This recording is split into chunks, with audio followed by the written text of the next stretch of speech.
12 বছর বিজেপি ক্ষমতায়, বিজেপির রিপোর্ট কার্ড কোথায়? বিজেপির কোন কর্মী সমর্থকের জবাব দিতে পারবে? বিজেপির কর্মীদের, নেতাদের অনুরোধ করব, আমার কথা যতদূর যাচ্ছে মনোযোগ দিয়ে শুনুন। কারোর কানে ঢুকলে আমার কথা শুনবেন। সংবাদ মাধ্যমে দেখছেন, সমাজ মাধ্যমে দেখছেন, বিজেপির নেতা, সাংসদ, বিধায়কদের প্রতি চ্যালেঞ্জ রইল।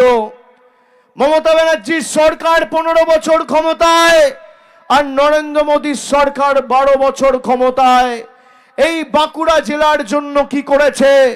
বাঁকুড়ার একটা মাঠ বা বিষ্ণুপুরের একটা মাঠ বেছে নিক, সময় বেছে নিক, জায়গা বেছে নিক, 1 ঘন্টা সময় দেবে। একদিকে আমি থাকবো, আর একদিকে বিজেপির নেতা থাকবে।